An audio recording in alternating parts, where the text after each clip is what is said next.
अब बात करते हैं लूप स्टेटमेंट के बारे में। इसके पहले हमने कंडीशनल स्टेटमेंट देखा, उसमें कई सारे कंडीशनल स्टेटमेंट अलग अलग थे। वैसे ही लूप स्टेटमेंट में 3 अलग अलग के लूप स्टेटमेंट का यूज़ किया जाता है, लेकिन लैंग्वेज के हिसाब से वैरी करता है। कई लैंग्वेज में 4 टाइप्स के लूप स्टेटमेंट होते हैं, लेकिन सी प्रोग्रामिंग में 3 टाइप्स हैं, जिसमें फॉर लूप है, वाइल लूप है और डू वाइल लूप, ये यूज़ किए जाते हैं। इसमें से फॉर लूप और while loop entry level execution होता है, और यहाँ पे डू वाइल लूप जो है एग्जिट लेवल एग्जीक्यूशन होता है। मतलब फॉर लूप और वाइल लूप को एंट्री लेवल में ही चेक किया जाता है और डू वाइल लूप को एग्जिट लेवल में चेक किया जाता है। तो पहले बात करेंगे फॉर लूप की।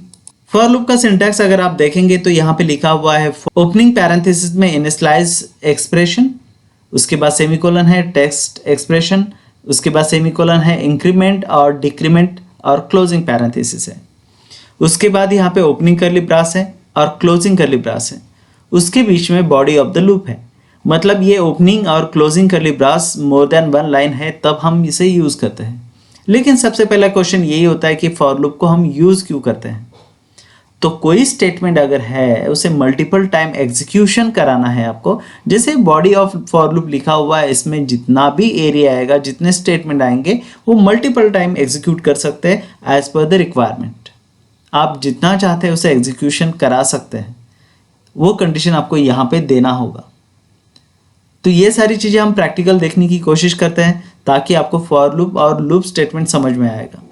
हर प्रोग्राम में हम जैसा लिखते हैं वैसे ही स्ट्रक्चर यहाँ पे लिखा हुआ है। वॉइड मेन फंक्शन है, ओपनिंग करली ब्रास है, फिर गेट ch है, फिर क्लोजिंग करली ब्रास है। ये एक बेसिक स्ट्रक्चर है सी प्रोग्रामिंग का। हर प्रोग्राम में हम इसे यूज़ करते हैं। पहले मेन फंक्शन है, उसके बाद ओपनिंग करली ब्रास है, फिर गेट ch लिखा हुआ है, फिर क्लोजिंग करली ब्रास है।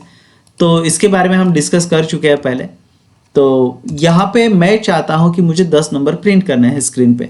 तो यहाँ पे हमने लिखा print of /n double inverted comma में /n double inverted comma close, और यहाँ पे लिखा 1 और यहाँ पे सेमीकोलन।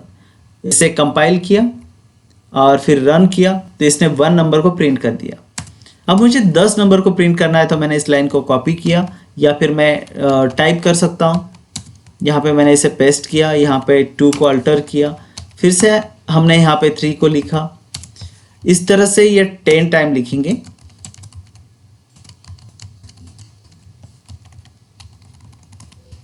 यहाँ पे 4, 5, 6, 7, 8, 9 और लास्ट में 10। इस तरह से कंपाइल किया इसे और रन किया तो यहाँ पे 1 से लेके 10 नंबर प्रिंट हो गए। लेकिन मुझे यहाँ पे 100 नंबर प्रिंट करने हैं या 1000 नंबर प्रिंट करने हैं, तो मुझे लाइंस ऑफ कोड यहाँ पे 100 टाइम या 1000 टाइम लिखना पड़ेगा। इसमें कई सारा वक्त लग जाएगा। लेकिन ऐसी कोई चीज़ है क्या जिसे हम यहाँ पे एक ही लाइन लिखे और वो मल्टीपल टाइम, मतलब जितना हम चाहते हैं उतने टाइम एग्जीक्यूट करें खुद को, और यहाँ पे ये नंबर भी बदलता रहे। तो इसके लिए हम यूज़ करते हैं, फॉर एग्जांपल यहाँ पे मैंने एक वेरिएबल डिक्लेयर कर दिया इंटीजर i, और फिर बाद में मैं यहाँ पे यूज़ करता हूँ फॉर। यहाँ पे लिखा मैंने i इक्वल टू 1, क्योंकि 1 से स्टार्ट करना है आपको।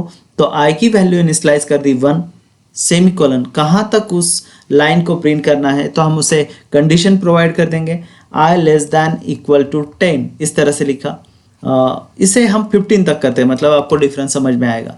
15, उसके बाद सेमीकोलन दिया और यहाँ पे इंक्रीमेंट करता है। प्लस ऑपरेटर का यूज़ करके हम यहाँ पे इंक्रीमेंट लिख सकते हैं। तो ये इंक्रीमेंट यूनरी ऑपरेटर है, या इसे हम इंक्रीमेंट ऑपरेटर भी कहते हैं। तो यहाँ पे i प्लस प्लस का मतलब होता है i में जो वैल्यू है, i की वैल्यू 1 है, इक्वल टू i प्लस 1। इस तरह से लिखा जाता है। मतलब i की वैल्यू अगर 1 है तो automatically i plus 1 equal to 2 हो जाएगा। तो ये हर बार खुद को इंक्रीमेंट करता रहेगा। तो यहाँ पे हम क्या करते हैं, ये जो प्रिंटफ फंक्शन है ये फॉर लूप के बीच में लेते हैं और बाकी लाइंस को यहाँ से हटा देते हैं। अभी यहाँ पे आपको i की वैल्यू प्रिंट करना है खाली, तो यहाँ पे लिखेंगे %d और कॉमा i। मतलब i की वैल्यू जो है फर्स्ट टाइम एग्जीक्यूट होने वाली है, तो यहाँ पे i की वैल्यू है 1। अभी ये i की वैल्यू को प्रिंट करेगा। i की वैल्यू 1 थी, हमने उसे इंक्रीमेंट लिख रखा है यहाँ पे। फर्स्ट टाइम वो i को प्रिंट कर दिया, फिर वापस जाएगा फिर यहाँ पे इंक्रीमेंट वही वक्त किया था जब ये प्रिंट हो गया, मतलब i की वैल्यू 2 हो गई। फिर वो चेक करेगा i की वैल्यू जो है 15 से कम है या ज़्यादा है। अगर 15 से ज़्यादा है तो लूप फॉल्स हो जाएगा। फिर यहाँ पे ये इंक्रीमेंट करना बंद कर देगा, मतलब लूप से बाहर हो जाएगा, टर्मिनेट हो जाएगा लूप, और यहाँ पे गेट ch पे और जंप कर जाएगा। तो इस तरह से 15 टाइम इस लाइन को एग्जीक्यूट करेगा और 15 टाइम वो अलग अलग नंबर को प्रिंट करेगा, क्योंकि हर बार हम उसे इंक्रीमेंट कर रहे हैं। 1 है तो उसमें एक ऐड कर रहे हैं, 2 हो जाएगा, 2 है तो उसमें एक ऐड कर रहे हैं, 3 हो जाएगा। इंक्रीमेंट बाय 1 मतलब एक एक से इंक्रीमेंट करेंगे। कंपाइल करते हैं और रन करते हैं तो यहाँ पे 15 नंबर्स को हमने सिंगल लाइन में ही प्रिंट कर दिया। मतलब यहाँ पे देखिए 1 से लेके 15 नंबर प्रिंट हुए हैं और हमने यहाँ पे सिंगल लाइन ही यूज़ किया है। मतलब इस स्टेटमेंट को हम मल्टीपल टाइम एग्जीक्यूट करना चाहते हैं तो यहाँ पे हम फॉर लूप का यूज़ करते हैं। मतलब हमने इसे 15 टाइम एग्जीक्यूट किया, मैं चाहता हूँ कि यहाँ पे 1000 टाइम 100 टाइम एग्जीक्यूट करते हैं। कंपाइल किया, रन किया तो ये 100 नंबर को प्रिंट करेगा। आप स्क्रीन पे देख पा रहे होंगे यहाँ पे 100 नंबर प्रिंट हो चुके हैं। मतलब देखिए कि आप यहाँ पे देखिए एक सिंगल लाइन को लेके 1000 टाइम उसे एग्जीक्यूट करा सकते हैं। तो इसीलिए मल्टीपल टाइम किसी स्टेटमेंट को आपको एग्जीक्यूट कराना है तो वहाँ पे हम फॉर लूप को यूज़ करते हैं। तो यहाँ पे हमने पहले देखा था कि ये जो चीज़ है ये है इनिशियलाइजेशन। यहाँ पे जो लिखा हुआ है इसे बोलते हैं टेस्ट कंडीशन, और यहाँ पे जो लिखा है इसे इंक्रीमेंट और डिक्रीमेंट बोलते हैं। फॉर एग्जांपल इसका ही उल्टा करेंगे।